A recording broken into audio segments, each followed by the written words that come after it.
de Unión por la Patria, me decía recién, casi mandato cumplido, pero todavía te queda un mes. Me queda un mes, hasta el 10 de diciembre. ¿Cómo estás, Darío? Gracias por venir. Muy bien, muchas gracias por la invitación. ¿Ya hiciste la tarea diaria? ¿Ya saliste a hacer actividad, a correr? ¿No preferís a la tardecita? No, fui temprano al consejo, así que no. Voy a tener que salir a la tardecita. ¿Venís del consejo ya? Sí. ¿Qué había? Nada, nadie. Ok. Pero tenía que revisar ahí unos temitas que me quedan de la comisión de deporte. Así. Bien, arrancaste temprano. Arranqué tempranito hoy. Muy bien, le preguntaba yo también si iba a correr la Tandilia y ya está inscripto. Ya estoy inscripto, el lunes me inscribí, así que muy contento de poder correrla por cuarto año consecutivo. ¿Qué expectativas tenés, después de 4 años? ¿La primera cómo fue? La primera ¿Tuviste que resetear ahí en la subida del parque? Que es todas las 3 veces que corrí tuve que resetear ahí. Ajá. Porque no llegué. La primera vez tardé 1 hora 15 con la expectativa de llegar, como sea, y quedé bastante baqueteado. El segundo año tardé 1 hora, un poquito mejor, quedé bastante baqueteado también, y el año pasado tardé 56 minutos. Un montón bajaste. Y bueno, la expectativa de este año ya entrenando atletismo, sí. ya no solo disputando el vicio, de poder bajar los tiempos y no resetear en el parque. Bueno, pero igual viste que también depende del día. Es lo más normal. La gente resetea ahí. Los atletas resetean ahí. Pero bueno, se supone que ya lo hemos entrenado a eso, así que se supone que debería... Claro, ahora con más técnica, digamos. Sí. Tengo un entrenador, Sergio Hoffman, que está en Nueva York. Este domingo corre el Mundial de Maratón ahí, así que también le mandamos un saludo a él y le deseamos lo mejor. Muy bien. Darío, te convocábamos para hablar de diversas cosas, ¿no? Pasaron las elecciones del 7 de septiembre con un resultado muy positivo para el peronismo, vamos a denominar así. A diferencia de lo que ocurrió el domingo pasado, donde la diferencia fue mínima, ¿sí? Fue casi un empate técnico, decía ayer Carlos Bianco. ¿Vos cómo viste la elección del domingo? Bien, a ver, en términos nacionales era una elección que esperábamos, digamos, ¿no? Y hay que decirlo, no sabíamos que era una elección de medio término donde... En general lo que se hace es plebiscitar al gobierno, digamos, ¿no? Porque uno por ahí escuchaba dice, no, la gente eligió no volver al pasado. No, la gente eligió si aprobaba o no aprobaba la gestión de gobierno. Y bueno, hace muy poco tiempo, digamos, que está este gobierno, hace ni siquiera 2 años, que viene a ganar un balotaje por el 56% de los votos y obviamente que el 40% de los argentinos ratificó el rumbo. Hay que entenderlo así, digamos, por más que a uno no le guste o entienda que han hecho una barbaridad gobernando, la cuestión es que está haciendo lo que dijo también, ¿no? Y quizás uno, por la crueldad de ciertas cosas, tiende a pensar que no, hay gente que votó esto, digamos. Entonces tenemos que partir de esa base, digamos. Hay gente que adhiere a este tipo de crueldad. Digamos, todos conocemos gente que piensa de cierta manera en la cual, digamos, no congeniamos. Hay gente que no lo hace de mala fe, que no adhiere a esa crueldad, pero tiene una expectativa con un buen logro, espera que esto tenga logros económicos, básicamente, lo que estamos hablando es de economía, ¿no? Sí. Así que era más o menos esperada. Lo que no esperábamos por ahí, quizás, en referencia a las elecciones del 7 de septiembre, era el resultado en la provincia de Buenos Aires. Pero también hay que decirlo que al momento de armar las listas, nosotros sí esperábamos un resultado adverso, ¿no? Entonces, como para poner las cosas claras, porque vos recordás que cuando se armó la lista se pensó, digamos, en que pasen estas elecciones rápido, poner candidatos no tan referenciados, digamos, no era la primera línea del Frente de Todo, del Unión por la Patria, la que iba ahí. Sí. Y se optó, digamos, por eso. Después, a partir de lo que empieza a suceder con el gobierno, que empieza a desbarrancar mucho en términos económicos, en términos financieros, con reveses legislativos muy importantes, como fue la cuestión de la universidad y la cuestión de las personas con discapacidad, con cuestiones de denuncias graves con respecto a corrupción con la hermana del presidente, con las denuncias con Esper, y sobre todo con el resultado del 7 de septiembre había otro tipo de expectativas, ¿no? Porque nosotros en septiembre sacamos una diferencia muy 14 puntos. 14 puntos, muy sustanciosa, entonces la expectativa era poder repetir. La expectativa real que nosotros teníamos era poder ganar la provincia de Buenos Aires, que la diferencia que establezcamos, que sabíamos que iba a ser por lo menos de la mitad de los 14 puntos, era lo que nos iba a poner en la disputa de la nación. Bueno, no sucedió en la provincia de Buenos Aires y eso hizo que se pierda finalmente la nación. Igualmente yo creo que primero hay que revisar los votos. Bueno, sí. Porque es muy mínima la diferencia, son menos de 60.000 votos de diferencia y hay un punto que no está computado. Por ejemplo, en la provincia de Río Negro, ayer tuvimos la suerte de tener el resultado que varió en términos de senadores, donde el compañero Soria pasa a ganar la elección, y eso implica ni más ni menos que del lunes tener un senador a ayer miércoles tener 2 senadores, ¿no? Entonces no es menor. No así la lista de diputados de la provincia de Río Negro. Y yo creo que la provincia de Buenos Aires hay que revisar, la provincia de Chaco hay que revisar y quizás alguna otra provincia más hay que verlo. Igual en términos, digamos, políticos, obviamente que es una derrota después de haber ganado por 14 puntos. Si ganamos por medio punto o perdemos por medio punto, no es una victoria de los adversarios, ¿no?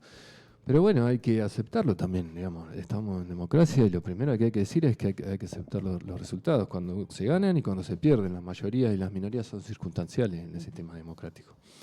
Después están las cuestiones de por qué suceden las cosas, ¿no?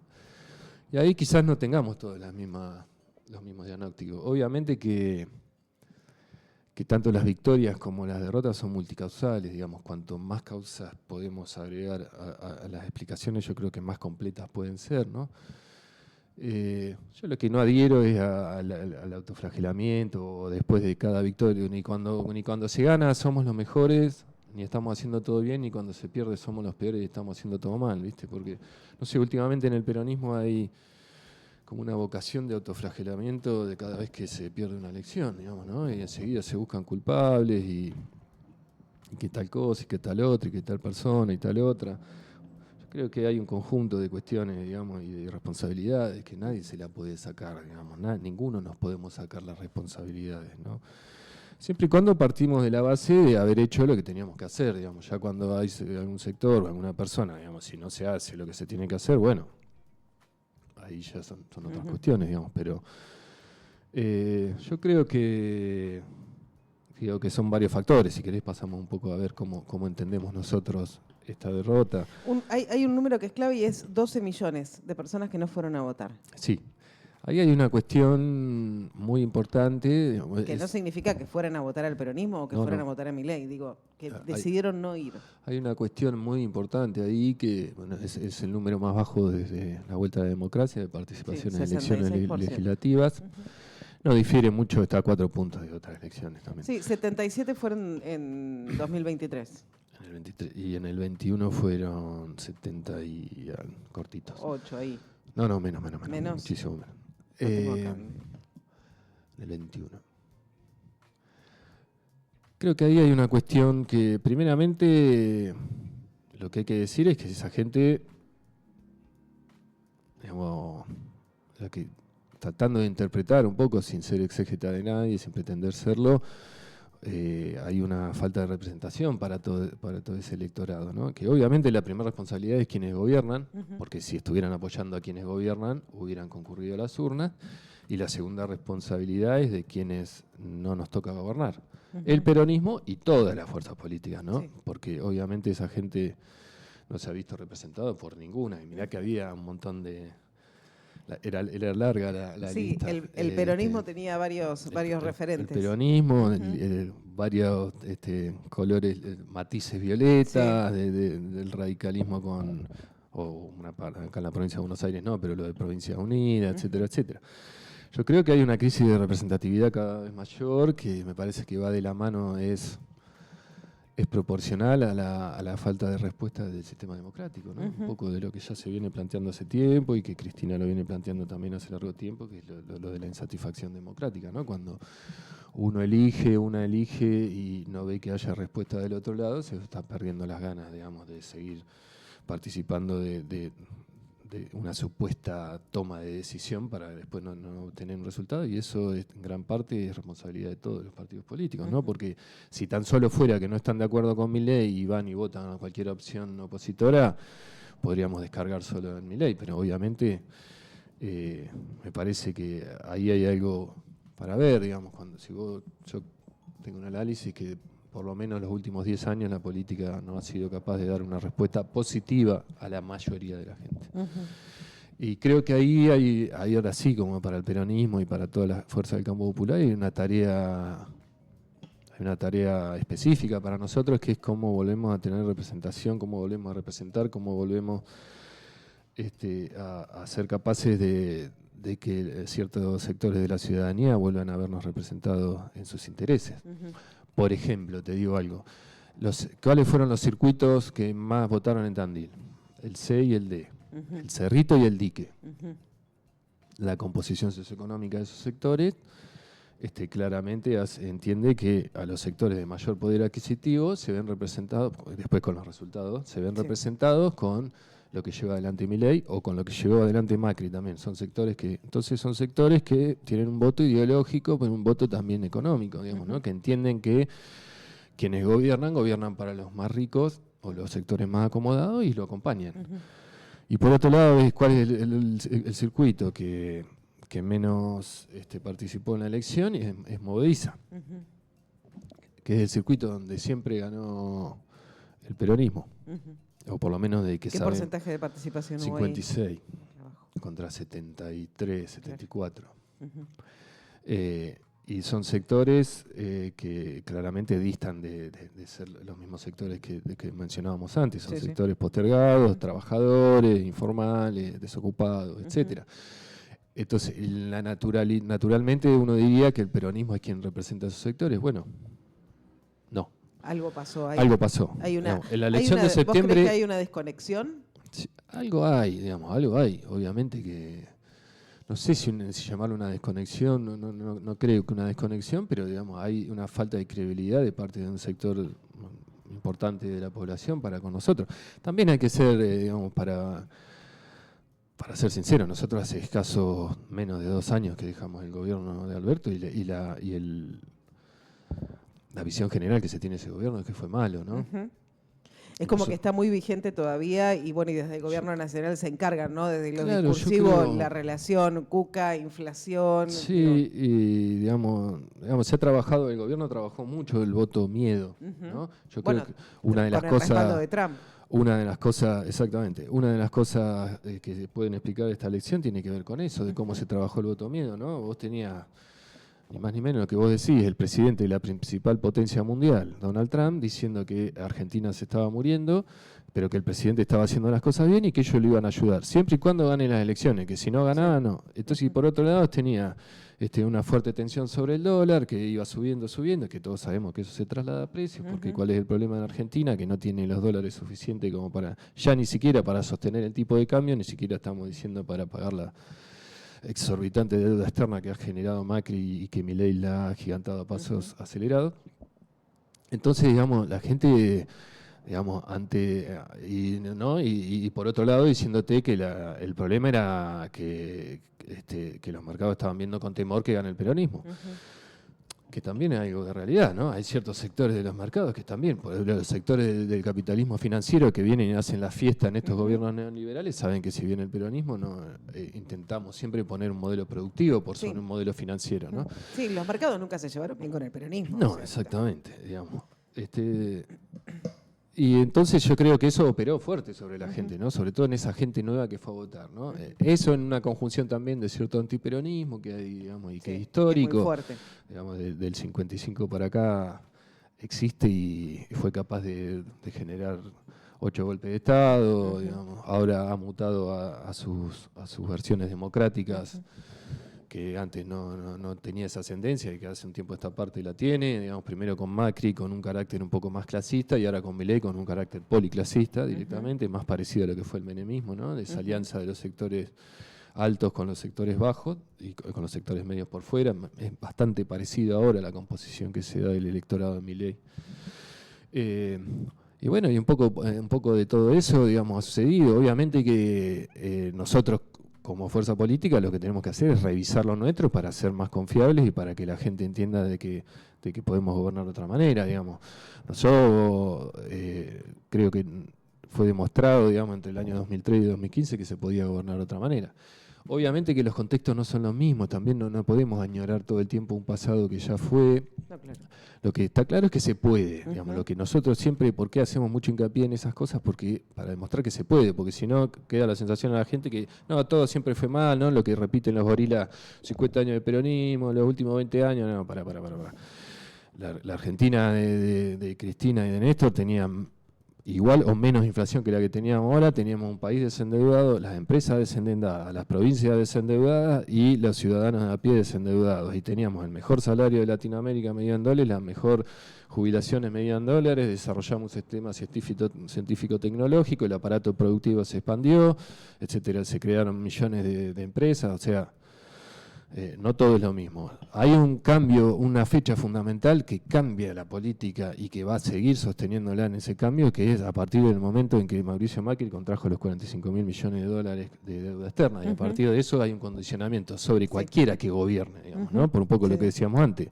Ya si cuando vos no tenés los dólares para poder sostener el tipo de cambio, menos, y por el otro lado tenés al Fondo Monetario diciendo que tenés que ajustar para pagar la deuda, para pagar lo que sea, entras en problemas, que es un poco lo que le pasó al gobierno de Alberto. Él acelera en términos económicos para tratar de generar una recuperación de los 2 años de la pandemia, y nos quedamos sin nafta, nos quedamos sin los dólares suficientes, no solo para poder sostener el tipo de cambio, por eso nos operaban sobre el tipo de cambio y eso se trasladaba a precios, sino también hasta para poder abastecer el capital necesario para el desarrollo de la industria.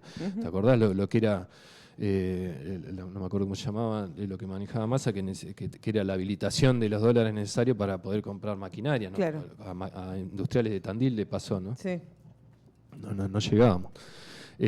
Bueno, me parece que ese es el contexto actual y hay que ser capaces de tener un diagnóstico a partir del contexto actual, el de hoy, que ya no es ni siquiera ni el de Alberto ni el de Macri, sino digamos un sobreendeudamiento mundial, récord mundial, digamos. Tenemos 3 veces más deuda que Ucrania, que hace 5 años que está en guerra. Claro.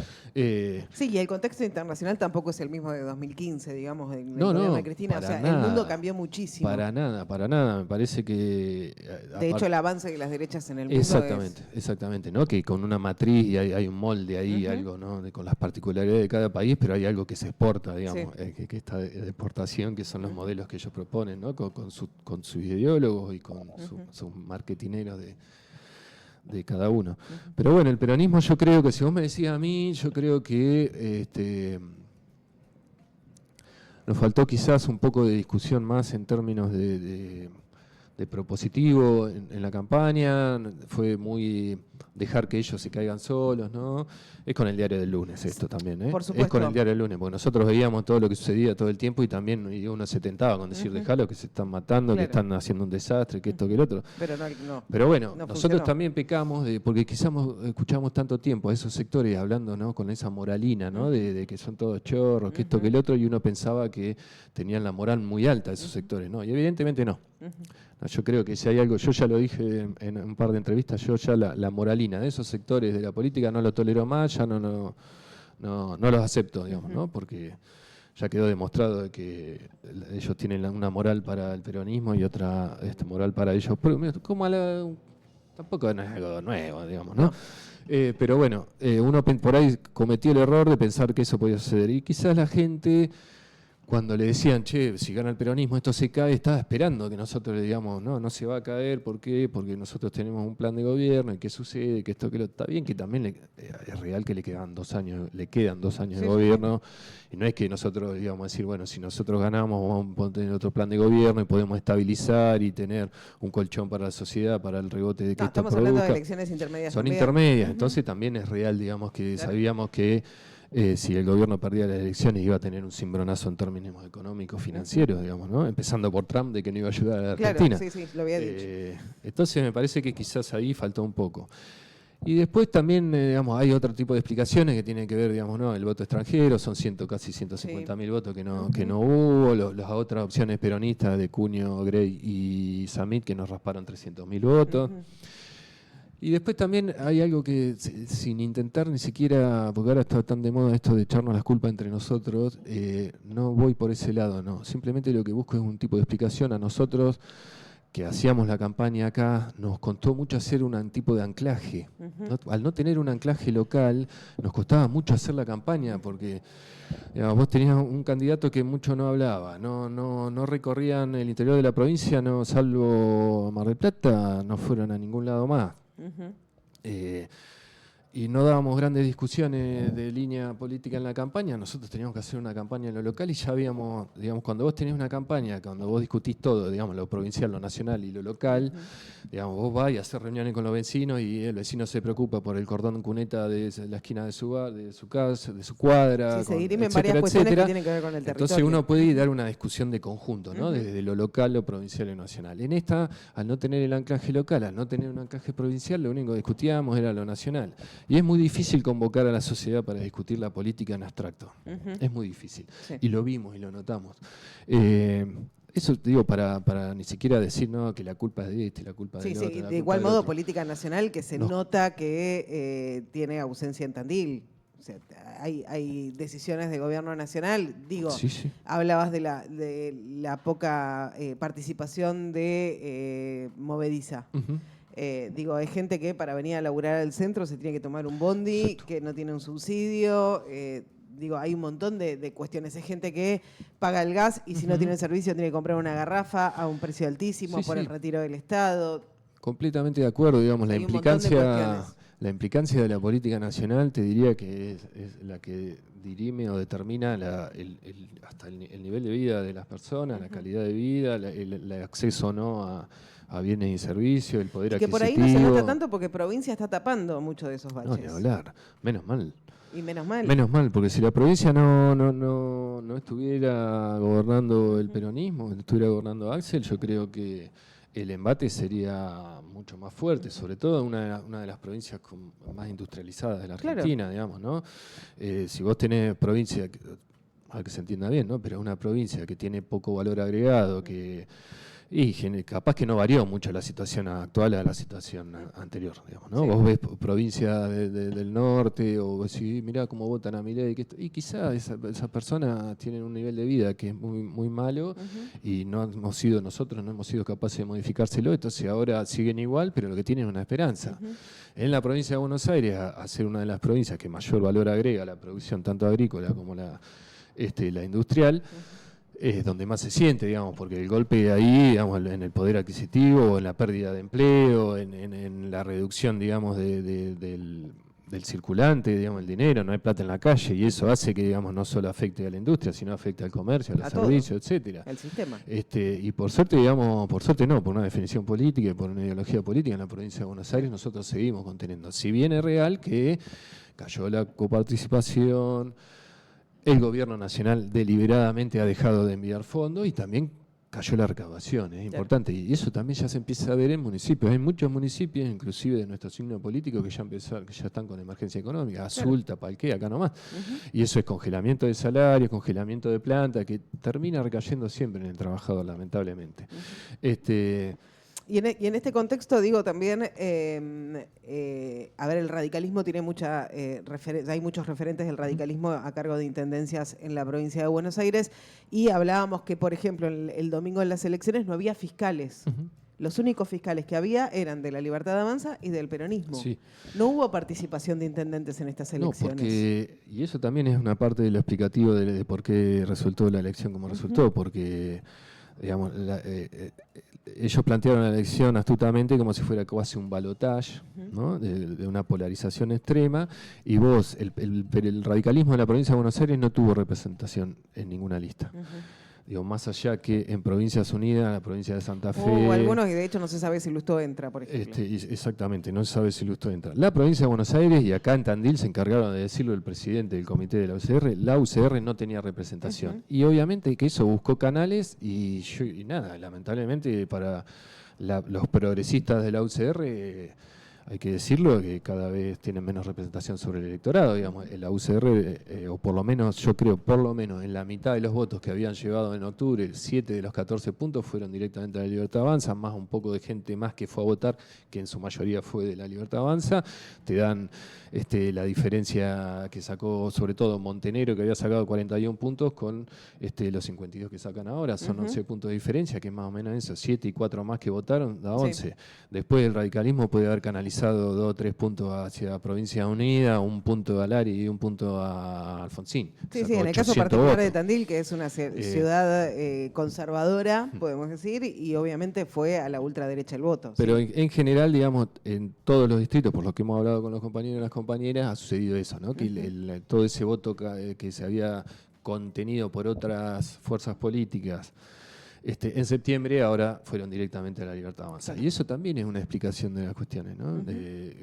Si hubiera habido un radicalismo, una opción del radicalismo, quizá la diferencia hubiera sido menor, digamos, ¿no? O quizás en muchos distritos se podría haber sostenido la victoria, ¿no?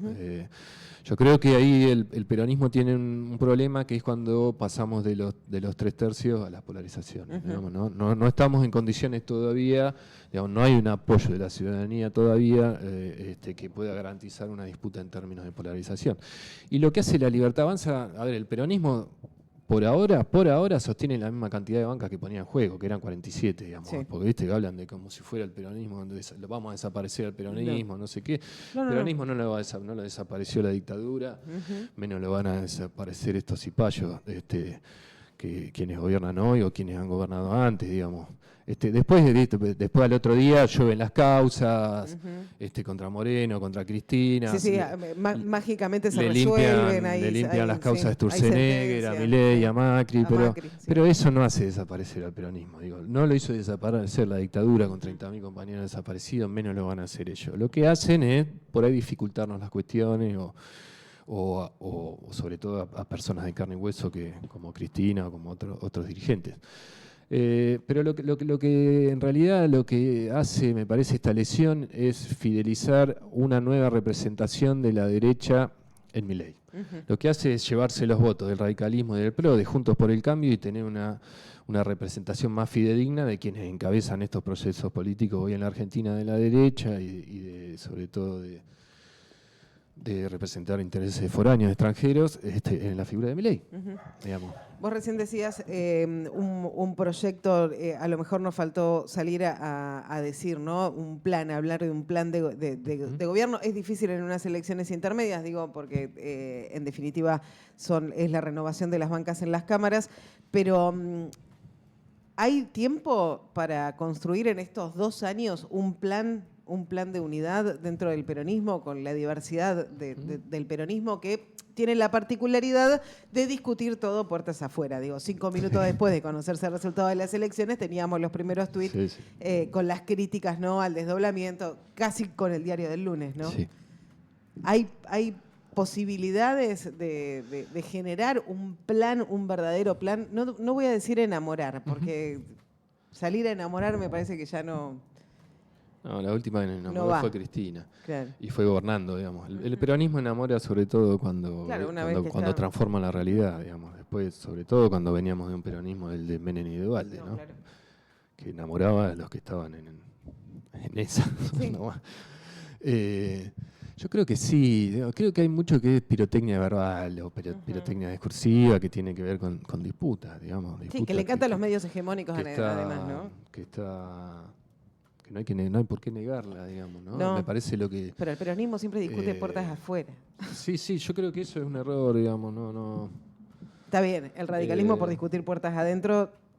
No, el radicalismo tampoco. Siempre se caracterizó por no discutir muchas puertas adentro. Ellos siempre lo resolvieron interna tras interna. No, pero se revoleaban sillas, se han revoleado sillas. Sí. Hasta no hace mucho. Sí. Bueno, la conformación de las últimas elecciones de septiembre en seccionales... Mañana me parece que hay congreso. Creo que Matías Ibal estuvo en un lugar donde se revoleaban cosas. Sí. Todos tienen lo suyo. No, yo creo que sí, que... Más que nada, primero que tenemos la obligación. Sí. Digo, el peronismo tiene la obligación de discutir qué salida le propone al pueblo argentino, porque si no, no tiene razón de ser el peronismo. Si el peronismo no tiene un deber patriótico, digamos, no tiene razón de ser. Digamos. El peronismo surgió en la historia como me parece como para dar respuesta a después de la década infame, ¿no? Y dio respuesta. Lamentablemente, después de la muerte de Perón, tuvimos que esperar hasta la avenida de Néstor Kirchner para volver a dar respuesta. Yo creo que primero tenemos obligación, después que sí, que se puede, y después yo creo que las diferencias no son tales, no son tan grandes. Me parece que a veces las agigantamos mucho en torno a las disputas internas, pero yo cuánta diferencia puedo tener con Moreno, cuánta diferencia puedo tener con Massa, cuánta diferencia puedo tener con Axel. ¿Cuántas diferencias podemos tener? Quizás con otros actores sí, que por ahí nos va a costar más. Si vos me decís, bueno, con el cordobesismo. Y sí, porque han estado mucho más cerca de Macri y han participado de su gobierno, y han estado mucho más cerca de Milei y participan de su gobierno. O con el salteño, que también participa de su gobierno. Digamos, hay algunos actores del peronismo que participan, digamos, de los gobiernos que son verdugos del pueblo. Entonces, con eso sí tenemos diferencias. Sí, bueno, de hecho, ¿no? sus senadores han acompañado. O sea. Totalmente, digamos. Y no solo acompañaban, forman parte del gobierno, tienen funcionarios, digamos. El cordobesismo tiene funcionarios en la Secretaría de Transporte, tiene funcionarios en ANSES, etcétera, etcétera. No es que no forman parte, digamos. Randazzo tiene funcionarios en el Ministerio de Transporte, lo tuvo con Macri. Digamos, hay actores que, digamos, que yo no digo que no se pueda hablar, pero mínimamente lo que tienen que reconocer es que estuvieron en un lugar equivocado. Porque si no reconocen que estuvieron en un lugar equivocado, lo que vamos a hacer es cobijarlos para que después nos vuelvan a traicionar. Scioli. No, bueno. Yo creo que no más Scioli es no más Scioli. ¿Pero por qué uno? Porque yo no tengo nada contra Scioli. El problema es que cuando vos decís que estás cobijando gente que sabés que piensa diametralmente distinto, ¿no? Y Scioli que más tiene que ver con el Scioli de su inicio de su carrera política, que tenía más que ver que estaba o con el menemismo, con Cavallo, ¿no? Entonces, qué sé yo, pero de repente con Ortubey se pudo sentar de vuelta con Cristina y fue y representó a Fuerza Patria, y quizás muchos compañeros del kirchnerismo después te dicen, no, pero ese no es tan puro, ¿no? Entonces estamos siempre discutiendo entre el purismo y entre el pragmatismo, y bueno, hay un punto intermedio, me parece, entre todo eso, ¿no? Y que yo creo que es mucho más fácil que cuando se discuten proyectos y primero consensuamos un proyecto y después discutimos los nombres, que cuando discutimos primero los nombres y después los proyectos, porque si vos no estás tan de acuerdo en el nombre, eso te va a obturar la posibilidad de discutir un proyecto. Cuando vos discutiste un proyecto, después lo que tenés que ver es quiénes son los que mejores pueden interpretar ese proyecto, quiénes son los que mejores tienen una proyección electoral, etcétera, etcétera. Pero no podemos poner el carro antes de los caballos, ¿no? Yo creo que lo vamos a hacer, no tengo dudas que lo vamos a hacer, porque creo que el principal error que podríamos cometer es entender que o que los triunfos son productos de una sola persona, sea quien sea, o que las derrotas son producto de una sola persona, sea quien sea. Yo creo que la comprensión tiene que estar en el hecho de que la principal, hoy en día sí, condición, quizás en otro momento no, pero hoy en día sí la condición es que tenemos que sostener la unidad. Digamos, si no somos capaces de sostener la unidad, no vamos a poder... No nos sobra nada. Entonces, si vos me decís... No, porque algunos quizás dicen, no, porque Massa, que esto, que el otro. Y bueno, mirá, yo te digo que sí, con Massa sí tenemos matices más marcados que quizás con Axel o con otros sectores. Pero lo hemos podido superar y entender cuál es el norte común y sobre todo lo que no queremos. Bueno, quizás tendríamos que trabajar un poquito más en lo que queremos.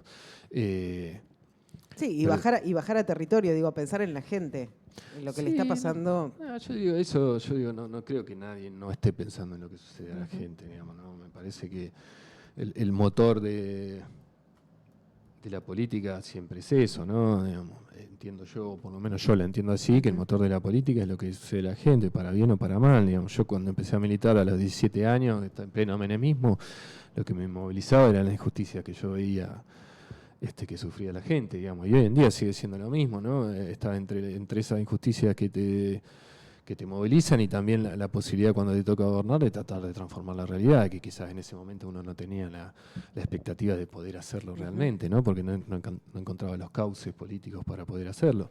Yo creo que en eso, digamos, todos los compañeros y compañeras piensan en la gente y los moviliza. Quizás a veces, digamos, las disputas políticas se ponen no en el plano que debiesen ponerse de importancia, ¿no? Pero bueno, también hay que entender que el peronismo cuando dirime sus internas a veces es bastante sangriento, ¿no?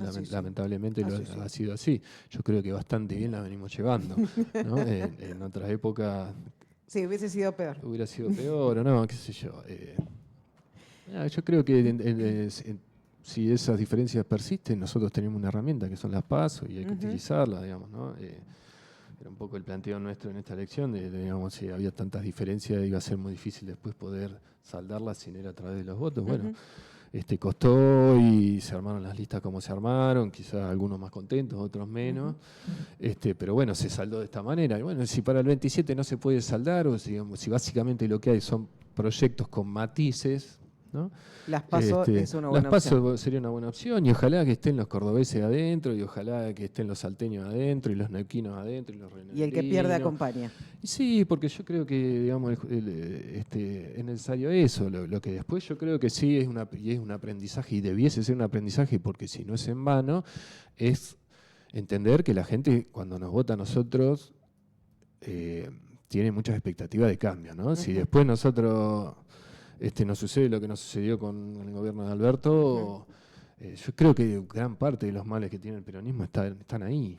No por Alberto, sino por el gobierno en general, de todos formamos. Yo fui funcionario del Ejecutivo Nacional. Un contexto de pandemia, un contexto internacional. Obvio que en todos los contextos. Pero quienes nos votaron con una expectativa muy fuerte. Sí, no, mira el contexto. Porque estaba muy presente en el 2015. Entonces, al estar muy presente en el 2015, la gente añoraba eso, y quizás habría que haberle dicho a la gente, mirá, con los 45.000 millones de dólares que tenemos de deuda con el Fondo Monetario, no podemos volver a hacer. Y el contexto tampoco es el mismo. Entonces, no se pueden replicar las mismas recetas para contextos distintos. Porque si no, es una fotocopia deslucida de algo que ya sucedió, ¿no? Está bien, yo digo, bueno...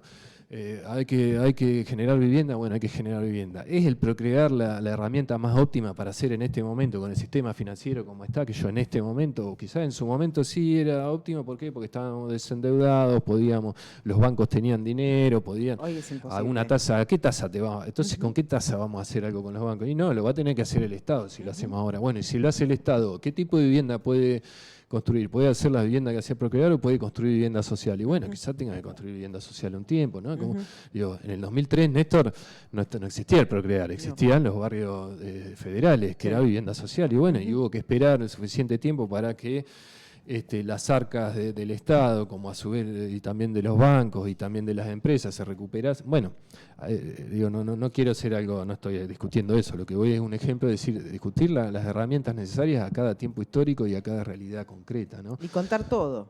Sí, yo creo que sí, porque me parece que porque el peronismo tiene que tener un relato, porque si no... corres el riesgo que te cuenten otro, o que simplemente se trate de una cuestión administrativa, ¿no?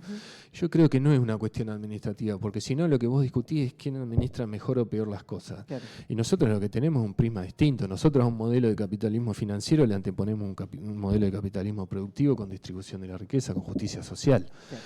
Y para tener la justicia social necesitamos independencia económica y soberanía política, porque si no, no podemos lograr. Porque si va a mandar el Fondo Monetario, ¿de qué justicia social vamos a hablar? Si los locos lo único que quieren es que le devolvamos la guita. No, y te vienen a decir aquí. Claro, entonces te dicen, no, entonces yo necesito para que vos me puedas devolver la plata que achiques el gasto principal del Estado, que es la seguridad social. ¿Y quién es la seguridad social? Los jubilados. ¿Y cuál es la forma de achicar para que vos puedas tener plata para pagarme? Y congelando el bono hace 18 meses que está en 70.000 y que haya perdido más de un 30% de poder adquisitivo. Bueno, entonces ahí libera.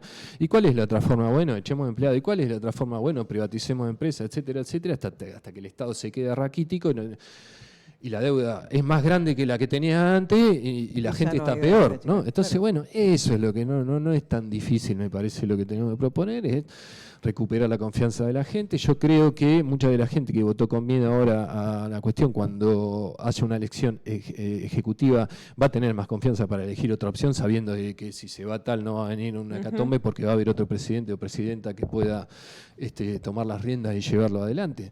Y después... Yo tengo miseria. Ojalá que no sea así, porque digamos, eso que se entienda, porque a veces uno parece que esto fuera Boca River y que uno quiere que le vaya mal.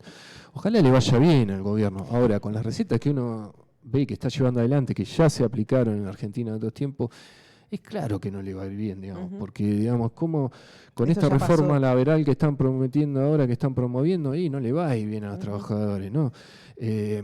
Las leyes laborales no generan empleo, lo que genera empleo son las políticas económicas.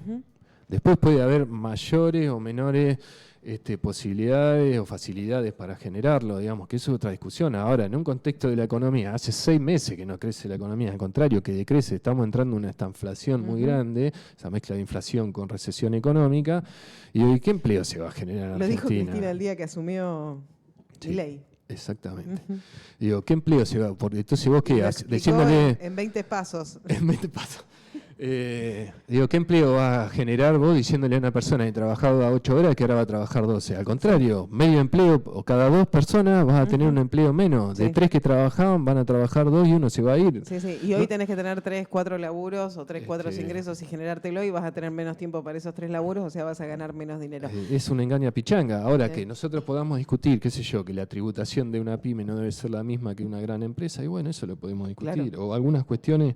El problema es que cuando la derecha lleva las reformas adelante, sobre todo las laborales, sabés que van por los derechos de los trabajadores. En los 90 era la misma cantinela, ¿no? De la reforma laboral. Me acuerdo, no solo Menem, Bullrich, en su momento cuando era ministra de Trabajo en el gobierno de la Rúa, porque si hay alguien más casta en esta Argentina, es Bullrich. Todos los partidos políticos, es medio como Santa Marina acá, ¿viste? Claro, Que le faltan, a los dos les falta la izquierda. Sí. Los dos empezaron el peronismo, después se fueron hasta digamos, cerca del radicalismo, al PRO, bueno, este se disfrazó de vecinalista, después ahora con Milei. Le falta el Frente de Izquierda nomás, el Partido Obrero. No los dejen, no los Bueno, dejen. en ese momento te acordás que hubo otra reforma laboral, que hubo mucha represión en las calles, no sé qué, y terminamos, Néstor Kirchner cuando asumía tenía 53% de pobres y 25% de desocupados en la Argentina, ¿viste? Y estábamos en el primer mundo, habíamos hecho todas las reformas que el consenso de Washington pedía, habíamos entrado al mundo, habíamos privatizado, habíamos hecho reforma laboral, habíamos echado gente del Estado, habíamos traspasado la jubilación y la seguridad social a los bancos. Todo lo que nos prometen ahora como la panacea ya lo habíamos hecho y terminó el país explotado, ¿no? Terminó mal. Muy mal. Que una cosa es terminar con 30% de inflación, 20% de inflación y otra es con el país de sombrero, ¿no? Son dos cosas Sí, con una distintas. inflación mentirosa. Exactamente.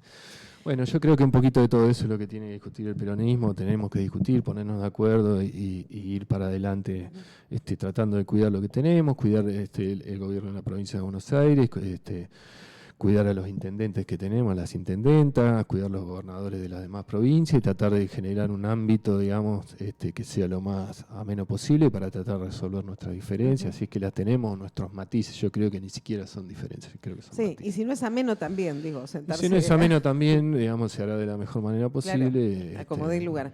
A partir del 10 de diciembre hay una nueva conformación en el Consejo Deliberante y uno de los temas que está ahí sobre la mesa es, bueno, de quién es la presidencia del Consejo. A vos se te termina tu mandato, pero ¿cómo la ves como referente del peronismo hoy dentro del Consejo? A ver, sí. Porque muchos dicen que es una cuestión de gobernabilidad. No, sí puede ser, digamos. A ver, yo lo que digo es, el peronismo ganó las elecciones en Tandil y el peronismo es la primer minoría del Consejo Deliberante, ¿no? Eso es un dato. Sí, números. Número. Que no quiere decir ni que hayamos ganado la intendencia ni que tengamos la mayoría en el Consejo Deliberante. Eso es otra cosa. Y también es real que quienes gobiernan en el radicalismo y que lo ideal sería que ellos conserven ese lugar. Como en general se hace, digamos, en las cámaras de diputados, en las cámaras de senadores, en general, salvo cuando gobierna Cristina, digamos, ¿no? Porque en su momento también, después de perder las elecciones del año 2013, conformaron, 2013 o 2009, no me acuerdo, bueno, en alguna de las dos, cuando era el famoso Grupo A, que se juntó toda la oposición y nos sacaron la presidencia de la Cámara de Diputados. Y también hay que decirlo, en Tandil, en otros momentos históricos, digo, le tocó en el gobierno de Oroquieta, cuando suplantaba a Zanatelli, gana las elecciones del 2001 Mario Graciale y en una rosca interna del Consejo Deliberante se queda la presidencia Carlos Fernández, en acuerdo con la gente de Oroquieta. Y también para atrás, en el gobierno de Américo Reynoso, el radicalismo, en el año 85, la elección intermedia, ganan las elecciones Gino Pisorno, las elecciones intermedias legislativas, y ponen de presidente a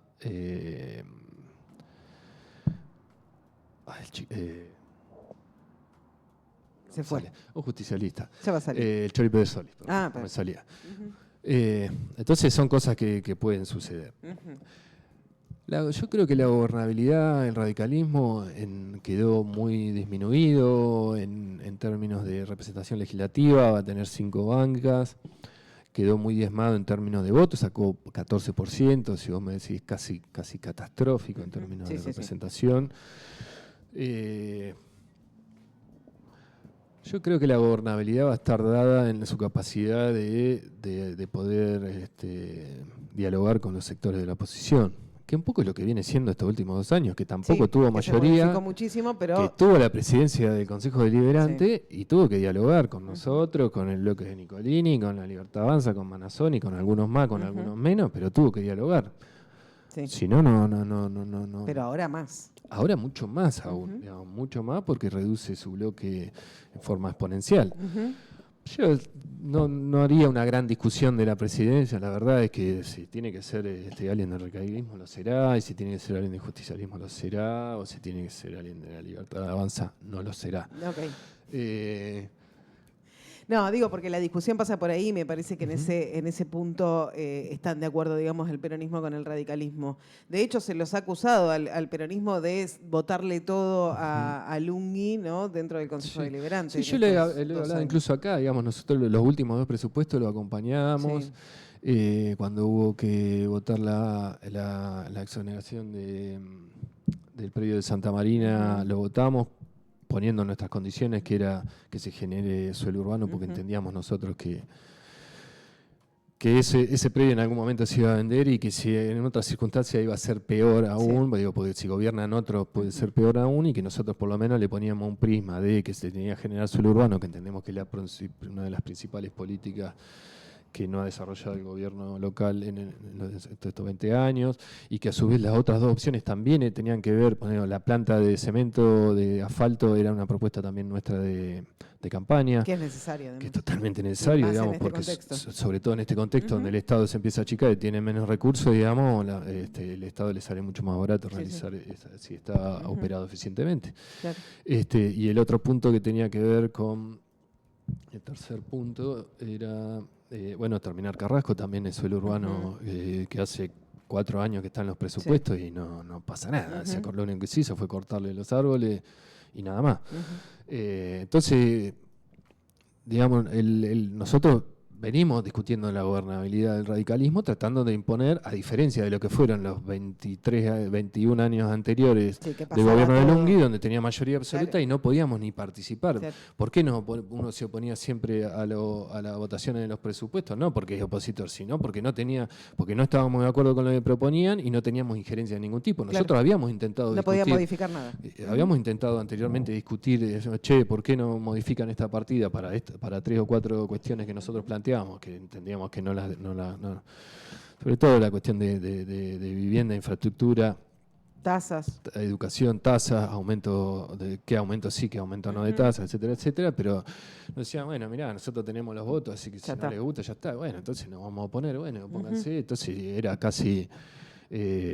hasta casi para la tele, ¿no? Por decirlo de alguna manera, porque era fácil, porque era fácil para ellos y era fácil para nosotros, porque vos te ponés, si no, yo no estoy de acuerdo, me quedo así, bla, bla, bla, malo, feo, listo, levanto la mano en contra y es fácil y es cómodo. Claro.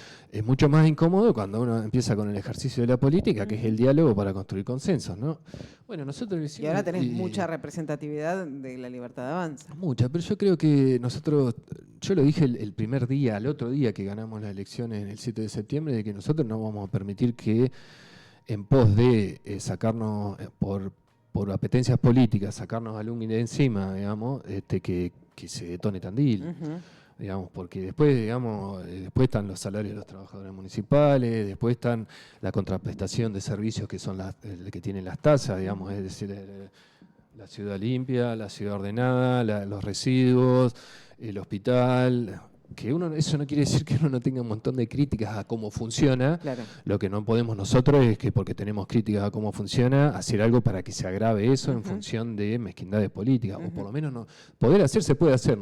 Nosotros no lo vemos así. De hecho, sectores como la Libertad Avanza u otros sectores actuaron de esa forma en estos últimos años, haciendo casi un obstruccionismo infantil en algunas cosas, que está bien, ellos... sí, es su posición. Pero bueno, yo creo que a nosotros, al justicialismo, haber ganado la elección también refrenda de que me parece que hay una mirada de cierta porción de Tandil que dice, bueno, esta gente por lo menos no entienden o compartimos lo que están haciendo, ¿no?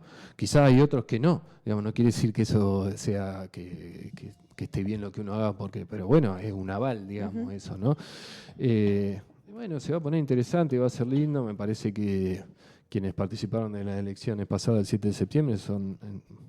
No quiero decir que vayan a hacer exactamente eso, pero a priori serían quienes estarían discutiendo la próxima intendencia de Tandil, que van a estar en el Consejo Deliberante a su vez. Entonces, digamos, va a ser interesante, digamos, me parece que va a ser, que va a tener vuelo. Hay consejos que tienen más vuelo, otros que tienen menos, que hay unos que hay más debate, otros que menos. Me parece que va a tener mucho debate, mucho vuelo, y se va a ver enseguida, digamos, cuáles son, se ven los hilos enseguida y cuál es por dónde va a ir uno, por dónde va a ir otro, tratando de convencer a la ciudadanía tandilense de que elija al sucesor de Lungue, que es un montón ya, porque nos hemos cansado de decirlo, que la ciudadanía de Tandil tenía que darse el derecho de ser capaz de poder discutir un Tandil sin Lungui, ¿no? De que podíamos, que Tandil no va a ser, ¿no? Un poco con lo que hablábamos antes de las elecciones, no va a colapsar Tandil. Y bueno, me parece que en estas elecciones si algo hubo fue eso, ¿no? Que la posibilidad de Tandil de discutir un poco qué es lo que quiere, con quiénes lo quiere, de qué forma lo quiere, digamos, sin que eso importe una carga negativa sobre lo hecho o positiva sobre el hecho necesariamente, digamos, ¿no? Yo creo que si vos hoy medís, digamos, cuál es el apoyo que tiene Lungui quizás, o la aprobación, y va a ser mucho más alta que los 14 puntos que sacó, ¿no? Pero bueno, me parece que lo que hay es una alerta político que puso la ciudadanía de Tandil, decir, che, esto ya está, no queremos más, muchas gracias, estuvo bien para una etapa de Tandil y quizás para esta etapa no, digamos, Tandil ha crecido exponencialmente y tiene otros desafíos. De igual modo cambió la visión en 2 años, o sea, tampoco es demasiado tiempo. Sí, yo igualmente creo que vos sabés que, porque incluso hubo gente que nos lo planteó así, de como que, bueno... De un día para el otro es el peor intendente. No, pero Tomás Miguel, yo creo que en el 23 fue, bueno, esta es como el premio para vos, estuviste tanto tiempo, yo creo que fue, si vos me decís cuál... Sin querer decirle al radicalismo lo que tiene que hacer, ni mucho menos, ¿no? Ni mucho menos, pero yo creo que el recambio era en el 23. Si lo hubieran hecho, hoy no tendrían. Bueno, pero la gente quizás... eligió. No, sí, por suerte eligió, lo eligió Rogelio, y me parece que para nosotros como peronistas es una alegría muy grande. Después desde el año 2001, que no podíamos ganar una legislativa, de Mario Graciali, que después lamentablemente perdimos por 200 votos. Dios quiera que no vuelva a repetirse la historia. Está en todos nosotros y nosotros casi no sea. Pero bueno, sí, más que nada por el avance que se viene viendo en las últimas elecciones de esta parte. Digo, arranca con un partido vecinalista, se vuelca la Libertad Avanza. Previo a las elecciones de octubre estuvo ahí virando entre volver al vecinalismo o seguir, ¿viste? Con el 3, Esper, el narco y qué sé yo, ¿viste? Como que estuvo ahí dando vueltas. Pero hay algo que se instaló en Tandil y me parece que tiene que ver el discurso de violencia, y me parece que tiene que ver también con el resultado de estas elecciones. Y eso me parece que no está bueno. Y el radicalismo y el peronismo a nivel local, más allá de las diferencias de base que tienen, han tenido siempre una buena relación. El intendente Lungui dice, yo lo quiero mucho a Rogelio, es un muy buen chico, y Rogelio dice lo mismo del intendente, más allá de las diferencias que tengan. Sí, y yo comparto eso. El objetivo porque, es Tandil. Exactamente. Primero que uno tiene que ser capaz de discutir en el plano de las ideas, no de las personas, ¿no? Cuando ya empieza a denostarse en términos personales, digo, salvo que una persona, digamos, sea, uno pueda tener la certeza de tal o cual cosa, digamos, que sea negativa, o que sea un delito, etcétera, digamos, después lo que hay que debatir es el plano de la idea. Y segundo, después que cuando uno entiende que lo primero es Tandil, que cuando dice Tandil estamos hablando de la gente de Tandil, no estamos de Tandil como una piedra, ni piedra ni movediza, ¿no? Estamos hablando de Tandil en un lugar concreto, etcétera, de los tandilenses y las tandilenses. Y cuando uno lo que busca es la mejora de la calidad de vida de quienes vivimos acá, que gracias, podemos dar gracias de vivir en una ciudad con una calidad de vida importante, digamos, y con grado de contenciones sociales importantes también, que eso no es solamente de la política, sino un montón de otras redes que existen de solidaridad, digamos, como ONG, iglesias, clubes, gente solidaria sigue existiendo, más allá de los discursos que pregonen algunos. Eso hay que cuidarlo. Quizás hay sectores que han hecho poco o nada por Tandil, entonces como no tienen para mostrar que han hecho por Tandil y los tandilenses, eligen el agravio, eligen la denostación, eligen quizá otro tipo de forma de hacer política. Bueno, yo creo que en estos 2 años que quedan en Tandil, todos los que quieren ser intendentes, quienes quieran ser intendentes, van a tener que demostrar. Porque digamos, el radicalismo ha demostrado lo que ha hecho. Más allá del lunguismo, el radicalismo en general, lo digo, el peronismo le ha tocado y lo ha demostrado lo que ha hecho, lo ha demostrado Rogelio, lo ha demostrado en su momento, digamos, por más que haya seguido otros caminos Bossio en su momento cuando también le tocó también, digamos, y hay cuestiones muy importantes. El peronismo, las obras más importantes que tiene Tandil las ha hecho el peronismo y las sigue haciendo el peronismo. Hoy en día seguimos generando vivienda en Tandil, seguimos con Sanssouci, que va mucho más lento, lamentablemente, de lo que uno quisiera por la cuestión financiera, pero seguimos con Sanssouci, sigue Cacha, seguimos con la obra de la planta depuradora cloacal. Sí, con las que no se ven. Con el polo judicial, etcétera, etcétera, etcétera. Las obras que estaban de Nación se cortaron, digamos, el Centro de Desarrollo Infantil de Palermo lo tuvo que tomar el municipio porque en la Nación lo cortó, los consultorios externos del hospital ahí están brillando por su ausencia y ahí siguen.